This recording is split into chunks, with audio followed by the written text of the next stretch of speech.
right. Thank you, everyone. I'm Ida Sim from UCSF. I was a co-founder of Vivli, and just reflecting back from the start, one of the major questions that was asked of this whole initiative was, is the juice worth the squeeze? I think many of us remember that, and I think what we've heard this morning, I think, is a resounding yes. I think the juice is definitely worth the squeeze. So what this panel is about is how we scale the science that comes out of Vivli, especially at this point in time when we have new opportunities around real-world data. We've heard AI and ML, imaging, and then also the newly announced Vivli EU. I think that opens up a lot of possibilities. So we have a fantastic panel today representing both the research side and the data contributor side. We're going to start off with David McAllister from the University of Glasgow, sort of setting the stage for us as really a power user of Vivli. Then the other panelists will just go through and they will self-introduce themselves, and this is really an open discussion panel. So Dave, take it away. Thanks very much. So it's been a really great day, actually. Thanks for inviting me. I've really enjoyed all of the presentations. So, yes, my name's David McAllister. I'm a clinical epidemiologist, and I'm also a public health doctor based in Glasgow. And a lot of this work is about bringing together clinical trial data and routine data. It's a love story.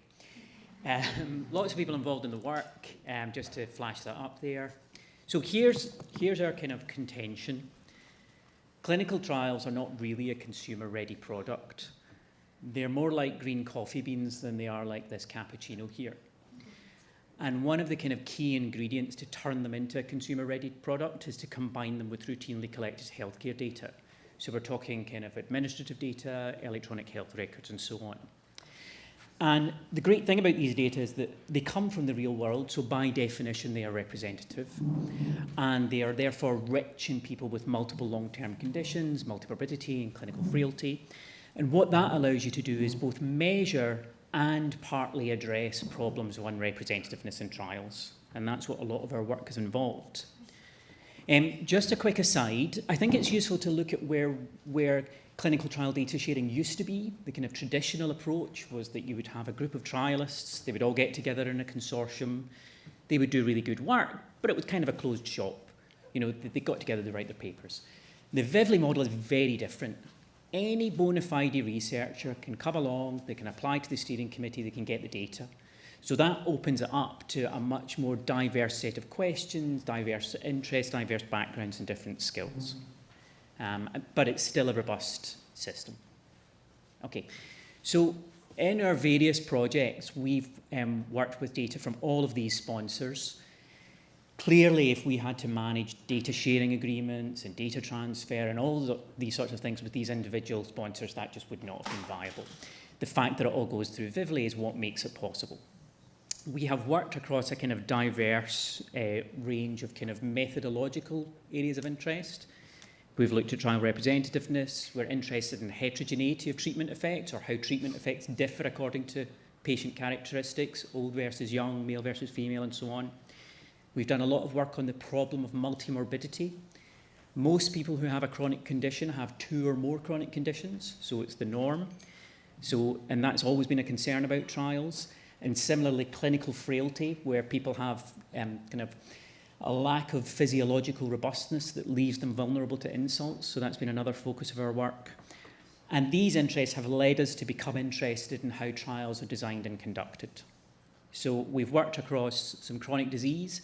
In our early work, we had no idea, that was originally with clinical study data requests, we had no idea if we were going to get any trials. So we cast a wide net and we looked at some methodological questions. More recently, we've moved into, we've done diabetes work.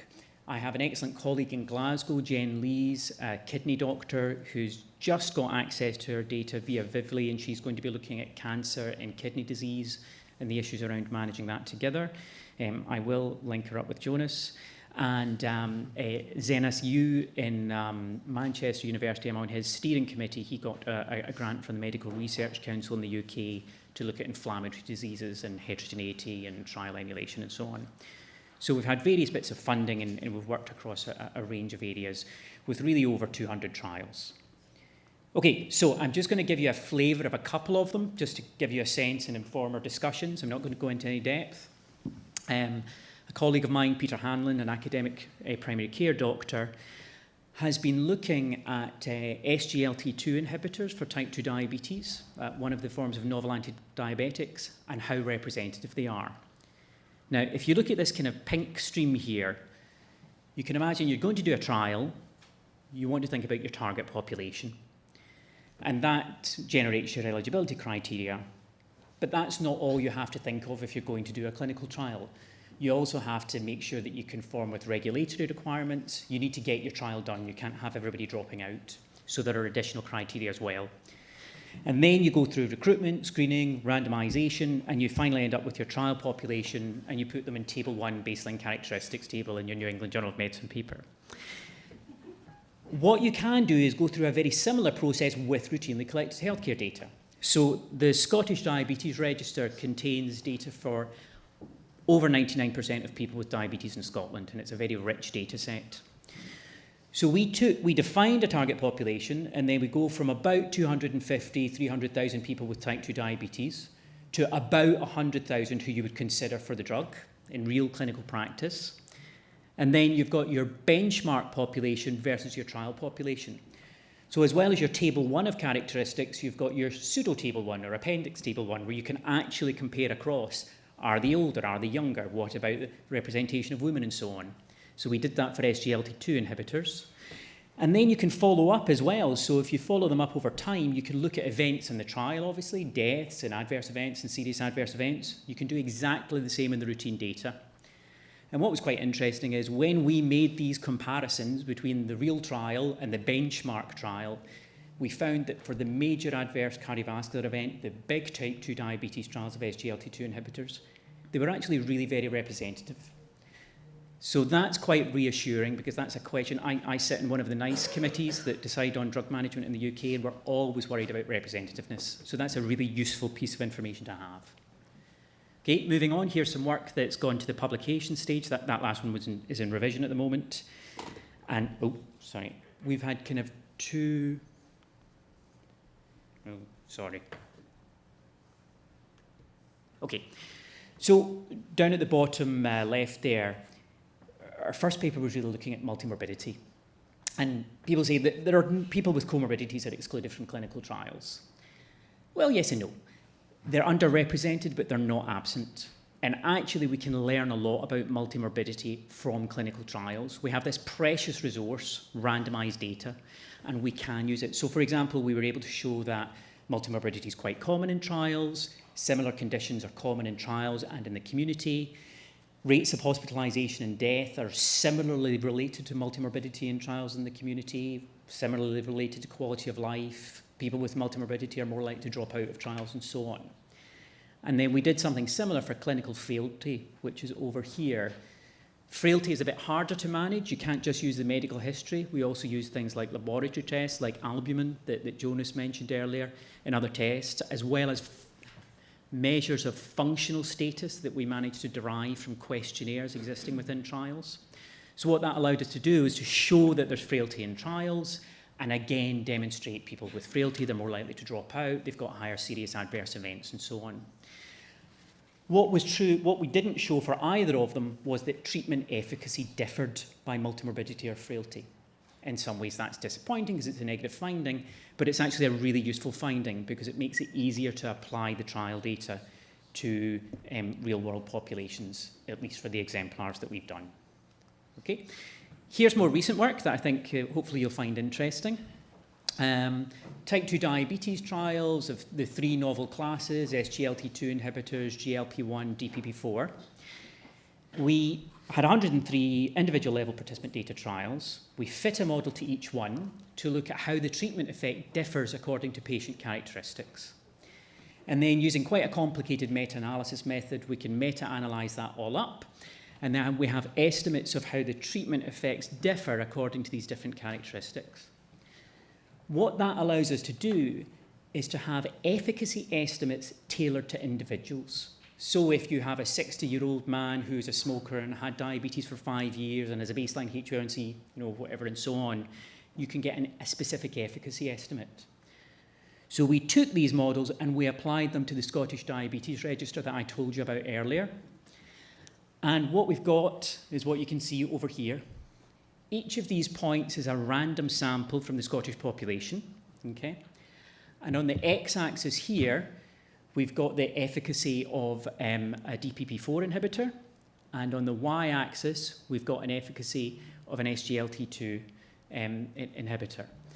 And each data point is an individual. And we can see a couple of things in this plot right away. Almost all the points are in the top right corner. Nobody's in the bottom left. So one of these two drugs is expected to lower efficacy based on the trial results, expected to lower efficacy in everyone. And in fact, for most people, either drug will lower HbA1c. For a small number of patients, the DPP-4 didn't lower HbA1c. For an even smaller number of patients, the SGLT2 didn't. This diagonal line here is equal efficacy. If you're above, the patients above that line, the SGLT2 inhibitor was better for them. If you're below, just in terms of HbA1c, if you're below that line, then the DPP-4 inhibitor is. So you can see that about 60–65% of patients would be expected to do better in an SGLT2 than a DPP-4. Now, this is reasonably exciting because this is getting us towards precision medicine. These are efficacy estimates that don't break randomization and that allow us to estimate treatment effects for individuals. And then the next thing you can do, of course, is having estimated it for individuals, it's straightforward to average that over individuals and say, okay, for the whole target population, what's the efficacy? Again, that's a question that regulators ask. And what we found in this instance was that the efficacy estimates from the trials alone and then the efficacy estimates tailored or calibrated to this real-world population were in fact very similar. Confidence intervals a little bit wider, that's what you pay for. That's how you pay for the analysis, really, but the estimates were similar, and that was true for the outcome of HbA1c for type 2 diabetes, but also for people having kind of heart attacks, strokes, cardiovascular death. So that's really, we've been really pleased with that. Finally, I've got a PhD student, Ryan McChrystal, who has had a look at dropout from trials, trial attrition. And on 90 trials, we looked at when people dropped out, and we found out that rates of dropping out or attrition are highest at the beginning of trials in general and then tend to fall off, and that can be well described with a Gompertz distribution, a type of statistical distribution. And we were able to combine that with aggregate level trial data in order to say for different types of trial characteristic, the phase and eligibility criteria and design, what proportion of people do we expect to drop out at 1 year, 2 years, 3 years, and so on. And then we took that a stage further, again with the Vivli IPD, and we're able to look at what participant characteristics predicted that someone would drop out. Now, I've redacted that because it's not been through the review process yet. But some of these characteristics predict it. So that means that you can identify people in a trial who are more likely to drop out. So you might want to concentrate your efforts on retaining them. And the design side of it is quite interesting as well. So if you want to, say, increase your representativeness and think, can I include more people who've got comorbidity? Or are they just going to drop out? Well, we can make a prediction and you can make the trade-off. So thank you for listening. And as others have said, thank you to trial participants, to the sponsors, data providers, Vivli and Yoda, for especially Vivli, for the amazing service that they provide, and to collaborators. Thank you.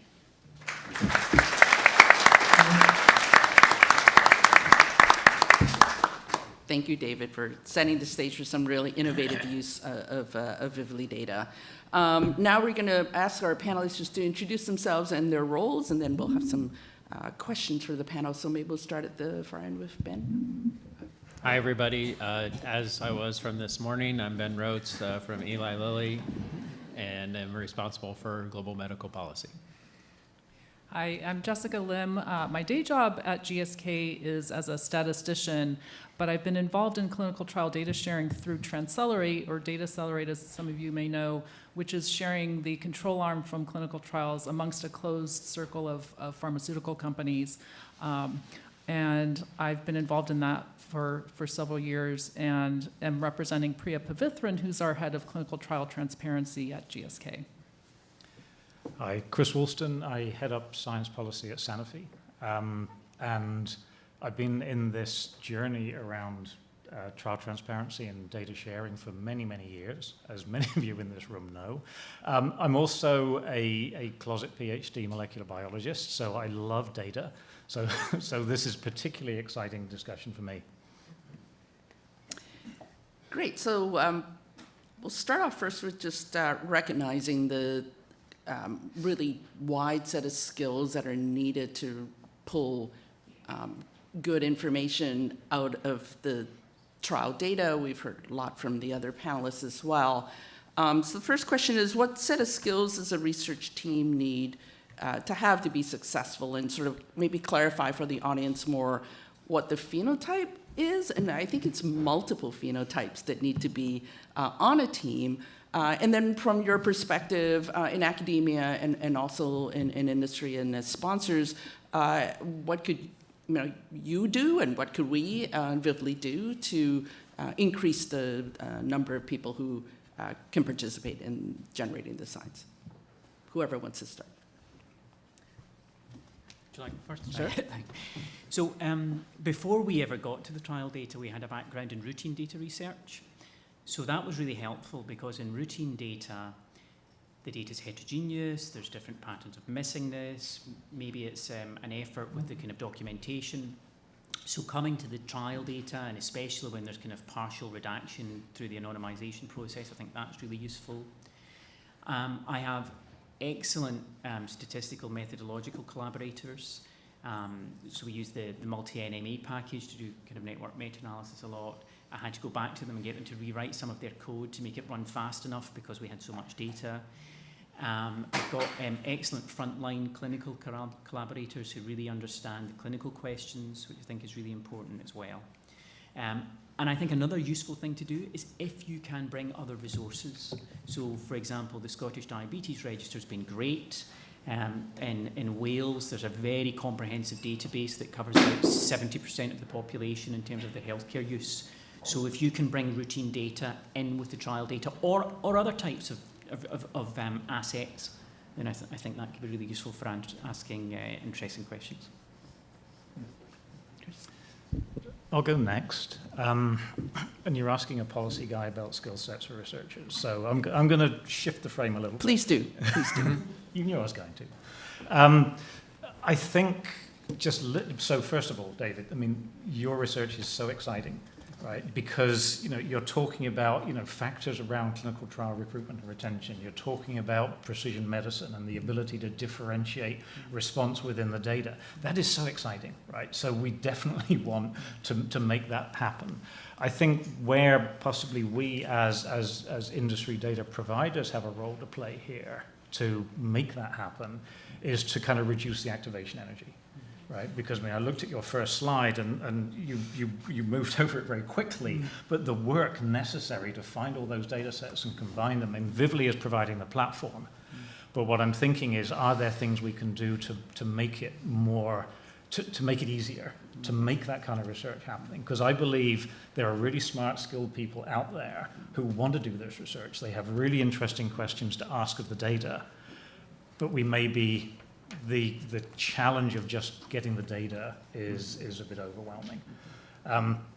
The other component of it, I think, which is really important as well, is looking at the impacts and and Rebecca, thank you for focusing us on outcomes and impacts, right? Because I think that is absolutely critical here. Is how do you engage let's say the company in collaborative work around getting to those outcomes, and how do you share those outcomes back with the sponsor and also with the participant or the participant's family? In other words, how do we just make this much more visible and particularly allow the outcomes to then drive the interest in doing more of it? From my perspective, I think there are some things that maybe we could do as sponsors or on the Vivli side as well. What I'm hearing is it takes a fairly huge group from your university of different specialists to be able to understand the data, understand the disease area, understand the medical coding. So how do we help enhance that? Are we able to harmonize our data better so that when you're combining data across from multiple companies that you're not trying to wrangle too much? Our trials are becoming more complex as well over time by necessity. We're trying to save patients. We're trying to run trials as quickly as possible, so we have a lot of innovative designs. I imagine those might be difficult to start combining at a certain point. So how do we then, I suppose innovation spurs innovation, so hopefully, new methods can come from that. But in the meantime, if you're trying to combine 100 trials together, it can be quite complicated. So I'm not a data nerd, and so when I think about the spicy data, I think of the Scoville scale, and what's going to be a hot pepper and what's not going to be a hot pepper. So it's definitely finding the right phenotype individual to do this research and to think about what that research question is and how to address it.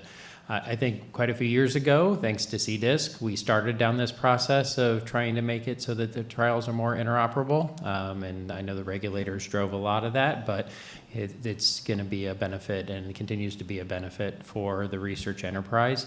But there are a limited number of people who can take 100 trials and put them all into the same format. And so, I don't think that we need to try and boil the ocean as one of the sayings I've heard recently, but we do need to try and say, what is the way that we make it so that researchers who are trying to answer specific questions know that these data are available to help answer those questions. And that's going to drive a lot of those small things, I think, will drive the ability to increase the opportunities like Cris was talking about, of saying, these questions have now been answered and addressed through the Vivli platform or through the data sharing enterprise. Great. So if I might pull some of that together, having the trials that are in Vivli have more, in some sense, more metadata, so we know what's there. And then it sounds like maybe opportunities for collaboration, sponsors and researchers together. I think we had a great example of that with the Helmsley Challenge, where I heard a lot of back and forth to do the science together. That's something we could explore how that might work, and obviously it's challenging, but I think really worthwhile to think about now that we're at sort of the cups of hopefully an inflection of different work to do. This brings up a question: what can we all do to make it more likely that researchers are asking informed and meaningful questions? So part of that is what data is available, but I think it's also the breadth of issues that you bring, David. I'm hearing about frailty and what's the chronic diseases, and so how might we do that? Help researchers ask the right questions or the more meaningful questions that our data are there to be exploited on. So, I think the whole challenge concept is amazing, right? And I go back to when Sanofi first shared clinical trial data. It was 2008. It was before CDISC had any standards around the data. It was before Vivli existed. But we were asked, it was a Critical Path Institute initiative, Coalition Against Major Diseases. And we were asked, would we be prepared to share data to create a data set which would be used to try and specifically identify prodromal biomarkers for Alzheimer's disease? Right? And so there was a purpose towards sharing the data, and it's very similar to the challenges we've heard about today. Like, let's put a data set together and say, okay, go have at it, right? And then the next one we did was around ALS, and it was trying to identify specific data. So I think that way of putting together a set of data and saying, okay, we challenge you to do something with this. Actually, I think, Ida and David, it drives a more focused research agenda, which I think is very valuable. There are also really great resources out there. CRDSA, if you haven't heard of it, Clinical Research Data Sharing Alliance, has a number of free resources. They have a standard for secondary analysis and a standard for secondary data sharing. They have really the core principles of what you should be doing. And I think David's following all of these. So pre-planning your analysis, having a really clear research question, having qualified statisticians or data analysts to analyze your data, and then stating up front that you will share the results when they are ready, whether they're negative or positive. I think those go to, I think it helps researchers who are maybe starting out and aren't aware of these sorts of principles, but then helps also raise the standard as well. Cris, one of the ideas you brought up about the data challenge, I think one thing that would be very helpful, for most molecules or therapeutic areas at a company, we have our integrated evidence gaps or the gaps that, the clinical trials don't address. I wonder if it would be good to start that data challenge by going to patient advocacy groups and saying, okay, what are your integrated evidence gaps? What is it that you as a patient organization feel is not being answered through the clinical trials? And then we let them identify that and use it, because it takes away some of the risk we have as a company too of soliciting specific research questions that are going to drive sales, for us. What we're trying to do in this space is really answer those unanswered scientific questions. Yeah, and I think then the more then the outcomes of that research is visible to that community, right, the more they're going to want to engage. I think there's a virtuous cycle here, which we could develop way more than we have at the moment. And I think the other thing is, if you say, okay, well, we have a data set, who understands that data set the most? It's probably the person who designed this trial and ran the trial and did the primary analysis of the data. But they're kind of absent from this discussion right now. And I'm not speaking about our company specifically, I'm just saying in general. And I think part of that is because we started this with, well, we would like to share data for specific purposes. Then it became, well, you have to share your data, so we're going to put in place a mechanism to make sure that we're fulfilling our requirement to share our data. And we kind of lost that partnership or collaboration around, let's use these data for more than they were initially gathered for. And I don't know how from a policy perspective, but I would love us to find a way back to working much more collaboratively. And I think part of that as well is recognizing the value and the impacts and the outcomes at a company level, and being able to take that to our leadership, and someone else has already said this on a panel, I'm just kind of repeating it, to show to our leadership that there is such value in doing this, right? Beyond academic publications, right? We're talking about, reputation and doing the right thing by the patients, right? And I think there's a lot of scope to do more there. One more thing, sorry, I was going to just interrupt, because one thing I've been thinking about is Transcelerate clinical data sharing is sort of parasitic to Vivli, because I think most of the companies that share data to Vivli will only share data with Transcelerate if it's already agreed to share with Vivli. So I think, and as companies, we really benefit from reusing the data from other companies. So I think, we can make the arguments within our companies of if we collaborate with Vivli, we then get really great benefits, either monetary or qualitatively, from using other companies' control arm clinical trial data. So on that kind of collaboration, but also awareness note, I would love to see some of the things that we've been doing finding its way back into the company's own analysis and reporting. Like, wouldn't it be great if we could measure multimorbidity in all the trials, if we could measure clinical frailty on the trials, if we could report treatment effect heterogeneity just, with some simple models. So there's a kind of a cycle of like, Vivli's like a kind of sandbox where a researcher can come and try something out, and then if it looks like it's useful, then it gets spread out into wider practice, and then more people get aware of it and so on. So if anybody wants to talk to me about measuring multimorbidity in the trials, let me know. I'd love to see that.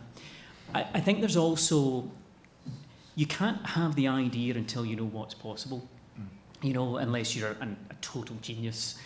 So, it never occurred to us that we could measure clinical frailty, until we started trying to measure multimorbidity, and then we realised what a breadth of data there was. So, I think Vivli have done really good work with discoverability. You can now download the metadata for trials and understand it better and relate it to clinicaltrials.gov and things. But I think there's a role for synthetic data. I have some physicists that we're working with that are trying to bring some physics models that I don't really understand to try and measure frailty. But before they go anywhere near the real data, we've given them some synthetic data that's available through the Pharmaverse, the Roche initiative for CDISC data, and they can develop it there. But that's giving them ideas, and they're doing it differently. So that's just one example. But I think there's really a role for synthetic data for discoverability.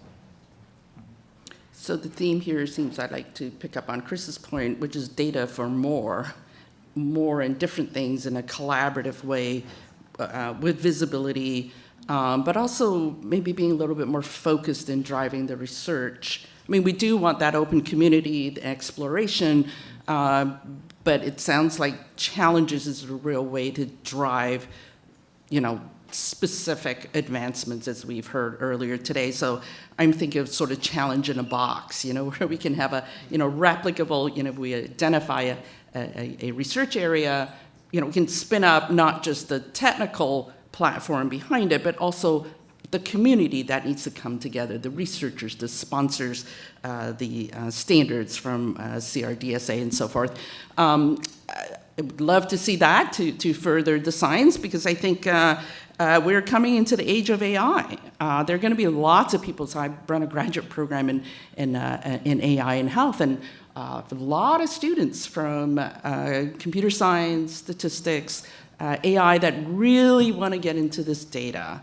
And, we'll just put it out there that that's a huge opportunity, but also obviously risk. I'm learning the word AI slop. So how do we, if we're thinking about, challenge in a box, how we drive research, how should we be thinking about the AI opportunity that's in front of us? Slop or no slop? So we actually already, like everyone else, use a lot of AI in our work. Although it's with kind of publicly available data, things like processing eligibility criteria to standardize it and so on.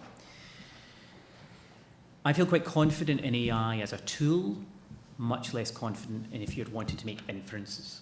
Mm-hmm. So I think if you're developing something like, it's a really silly analogy, but if somebody makes a pair of shoes, you can try them on and you can see if they fit or they pinch. Those kind of uses of AI I'm comfortable with. But it's where something you can't see and you need to make inferences, and you need to be able to draw a path from data, assumptions, inferences. That's where I'm most nervous. And we're providing a sandbox for people to make whatever inferences they want. So, certainly a clarion call for us to be careful. Other thoughts? I'll go. So the misuse of data through AI is something that keeps me awake at night. I think there is huge potential for AI to give us deeper insights into our data if it's used correctly. Right? But I think particularly in this era of misinformation and the politicization of science, I'm really concerned about somebody pointing an AI at a data set with a specific conclusion that they want to show, and then using that for whatever ends that they have. And I think at the moment we have protection because the process that we have to enable access to our data, I think is pretty rigorous. But I do worry about the future when it becomes very easy for someone to do an analysis without actually having a good scientific end in mind. Very, very easy to. Yeah, I would say there's the sort of, people with negative intention. I think there are probably people with positive intentions who go in maybe naively and don't have the understanding, the scientific understanding, the understanding of how the data is structured. And so it's, again, really important to make sure that people who are using the data have the appropriate qualifications so that they don't draw incorrect conclusions, maybe, with positive intentions. Yeah, that's exactly where my mind was too, is not so much just on the understanding of the data, but the understanding of the results. We had a conversation at a table yesterday at the MRCT about you ask AI the same question 3 times and you get 3 different answers. And if it's not an area that you have an expertise in, you think, great, it's telling me that on my trip I should go to this store because it's the best store there is. And you walk up and the store's been closed for 3 months. But if you live in the area, you don't ask that question because you know that store's been closed for 3 months. If we just offer it to students who are doing, computer science, they're going to ask all kinds of great questions, but they're not going to know whether the results actually make sense. Yes, indeed. So I think we've circled back to the original question of what is the phenotype of the researcher that we think is going to make the best use of the data. Can I just, so there's another point that occurs to me which I think is relevant to this, which is also multiple sources of data. I mean, you talked about combining real world data and trial data, and I think, more and more there are other data out there which can be combined.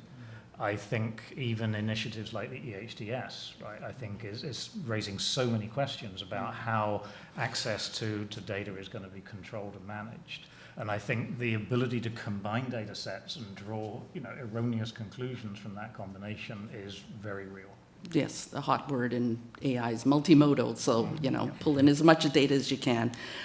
So let's open it up. Are there questions from online or from the audience? Audience, yeah, we'll start with the audience.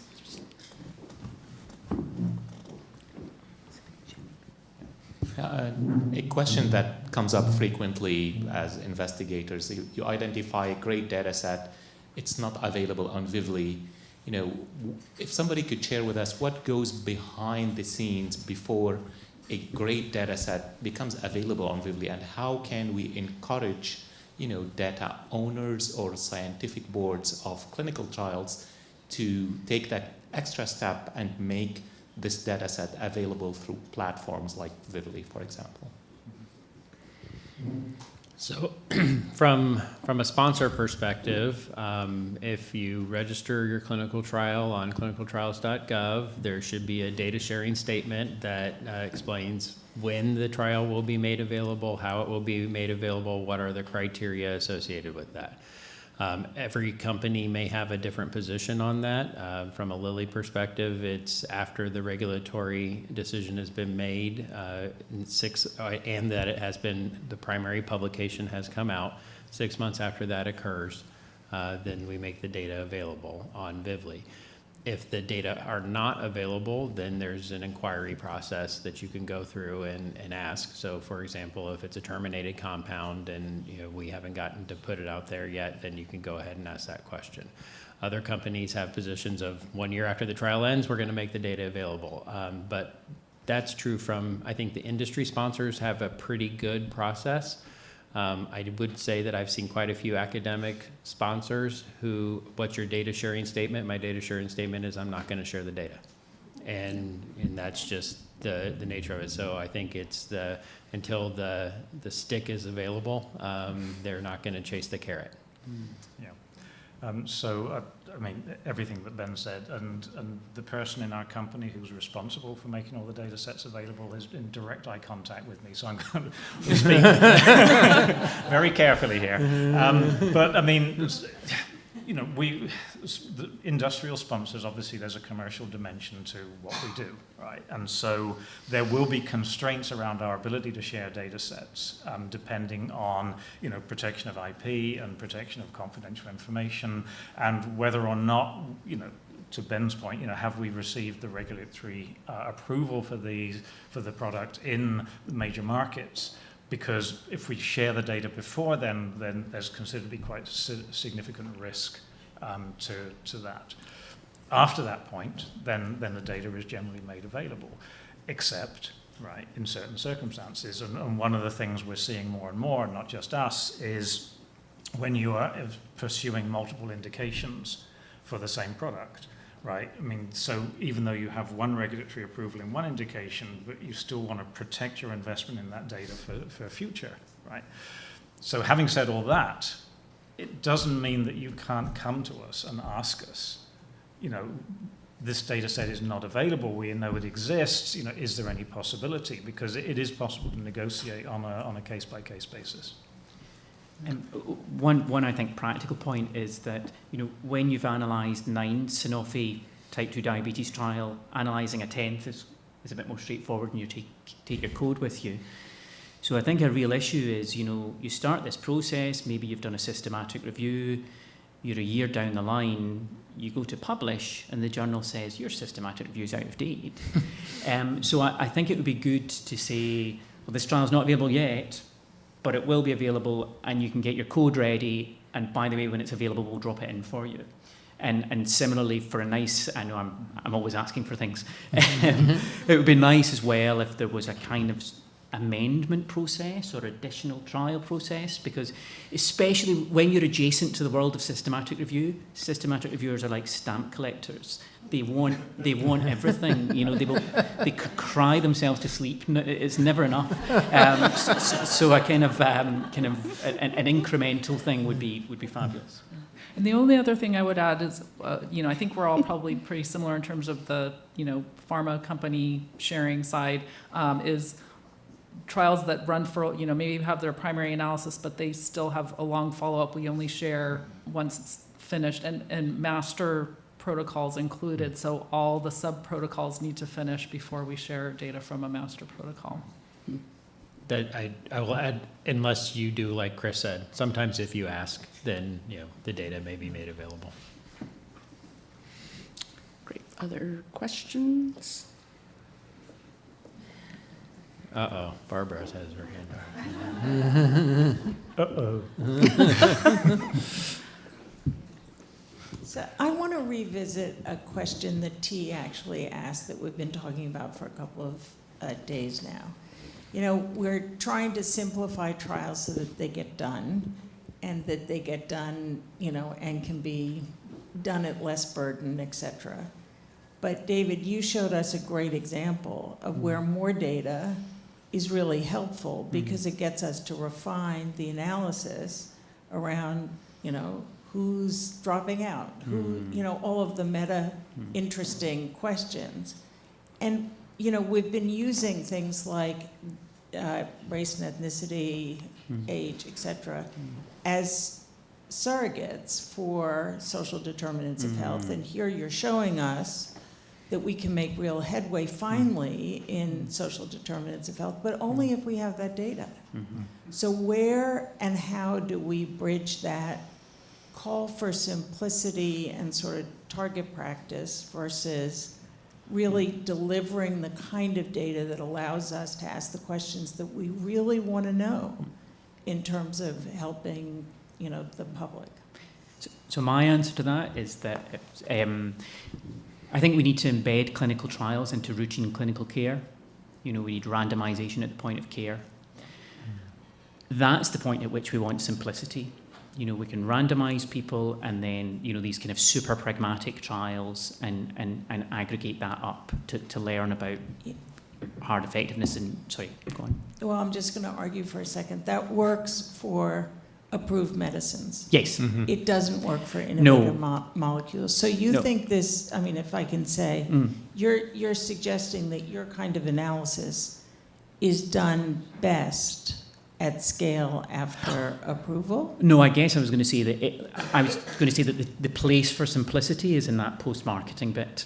When you're really seeking to embed the clinical trial into real clinical practice. Yes, there's a role for simplicity, but that's where it is. I think that you have already put so much resource into consent and everything that you're doing to do a clinical trial is so much work that getting these extra measures, you get an awful lot of bang for your buck. I think that's how you guys would put it. It says an epidemiologist.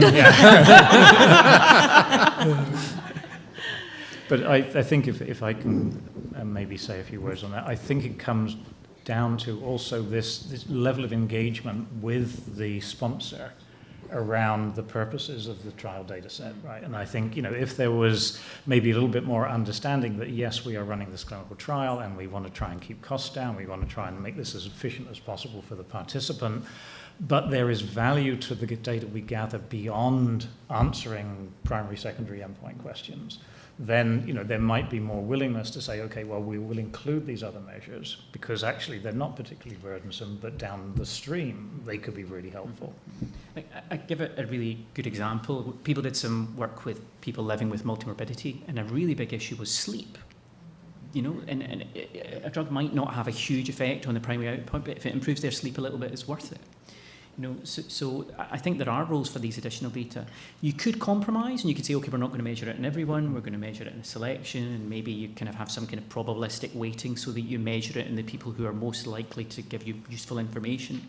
Probably not like 20-year-old men, but like if you've got people who are more complex to begin with, that's another option. And then just maybe picking up on Barbara's point also, I'm wondering whether synthetic control arms and virtual human twins is actually going to make things harder or easier. Does it help or does it hinder, David? I'll be honest, it's not a space I've been in, so I'm going to skip that one. The answer always yes, and Jessica, have a comment, and then we'll have one question. Did you have a question? I didn't, no. Okay, No. all right. Yeah, go ahead, please. So I just had one I wanted to agree with David. It's like you spend so much money, so much time, and so much resources in running the clinical trial. And I know people want to have more simplified clinical trials, but the data that you get from those extra collections helps shape the next trial and make it better. So if you can get a little more information this go around, it may reduce burden or what you're looking for in the next trial. So I hate to see people wanting to cut off, certain exploratory outcome measures for the sake of simplicity.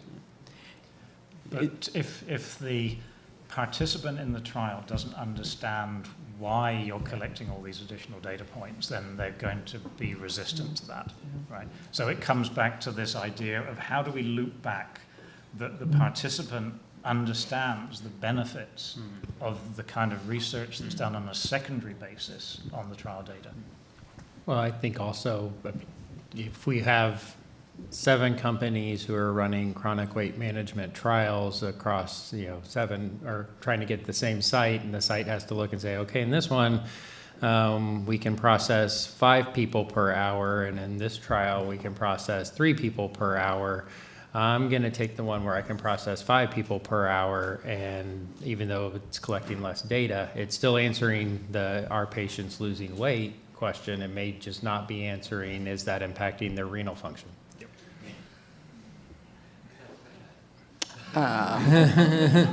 Good.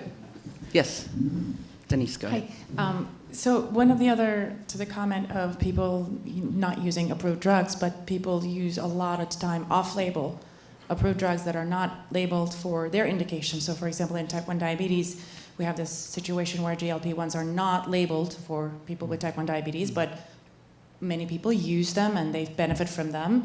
I guess my question for industry is that if you come across this data in the other data sets where you have these comorbidities and off-label drug use, would you then use that to get for new labeling? For that example, no. We would use that as evidence to potentially run a clinical trial that would then be the basis for the labeling.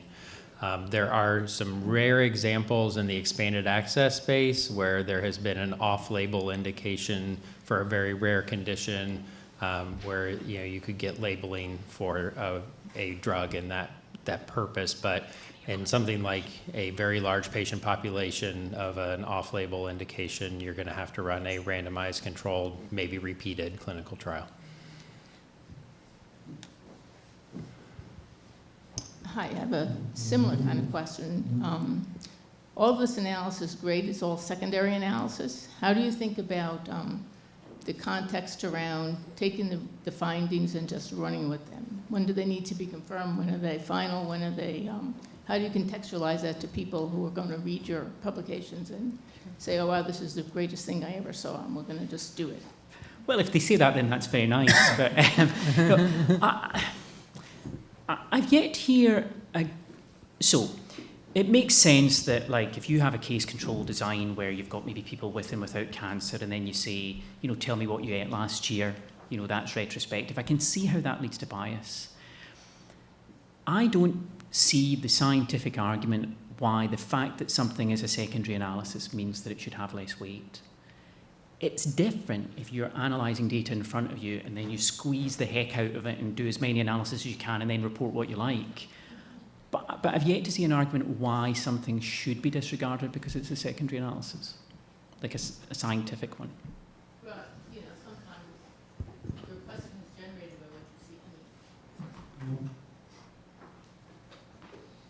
you have an idea or thought that this might be a good question, and sometimes that's based on what you've seen, so it's not necessarily independent. And I guess the other is, if you do some sort of really big AI, or not unfocused, but if you look at lots and lots and lots of different things, even if they're all pre-planned, eventually some stuff may come up that's not truly significant. So I think that comes down then to whether it's a pre-specified analysis or whether it's exploratory. So if it's pre-specified, I don't think it really matters if it's secondary or primary data collection. Maybe, Okay. Barbara, you have Yeah. a last comment to make before we break for lunch, right? No, you'll have the last comment. But, I just wanted to sort of run a theme here, because if one takes Chris's point and goes back to the patient populations first and find out what's important to them, it runs through, to the data collection, but it will also really propel HTA approvals and insurance. And I do think that there's a sort of through line from what we're talking about that will be very helpful to show value. That's one thing I wanted to just pick up on. And the second thing I've been thinking about a lot is, what do we do with synthetic data? Do we share it? It's obviously metadata, and then when we're using digital twins in the analysis, what do we do with that in terms of data sharing? And how do we, think about all of the issues surrounding that? I think that's a topic of another panel. Okay, then it's the last comment. We should break for, yes, obviously carry on the discussion over lunch, and it's not a synthetic lunch. Thank you to the panel. Thank you.